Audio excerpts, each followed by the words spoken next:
আজকে একটু বেরোবো, বেরোনোর সময় মা স্প্রাইট আর সমোসা দিয়ে গেল, দুজনে খেলাম। তারপর বেরোনোর চিন্তা ভাবনা, বেরিয়ে পড়েছিলাম। বেরোনোর পর দোকানে গেলাম, দোকানে গিয়ে বসে আছি, বড়মশাই কার্ড নেবে, আমি ওয়েটিং।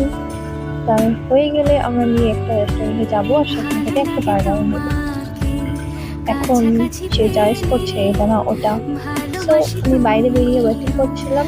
তারপর একটা রেস্টুরেন্টে গেলাম অ্যান্ড সেখানে এই বেঞ্চটায় অতিরিক্ত ধুলোবালি। আমি তো আগেই বসে পড়েছি, তাকেও বসতে বললাম, সে বসে পড়েছে। তিনি হচ্ছে আমার হাজব্যান্ড। তো রেস্টুরেন্টে বলে দিল সে একটা বার্গার দিতে, শুধু আমার জন্য, তার জন্য না। বার্গারটা কেমন খেতে হবে জানি না, এরকম দেখতে ছিল কিছুটা। আমি মিওনিজটা দিতে কম বলেছিলাম। এটা 60 টাকার কম্বো ছিল, just one piece, not combo. Tasty ছিল। সো ভিডিওটা শেষ করছি, ভালো লাগলে সাবস্ক্রাইব করো। Thank you.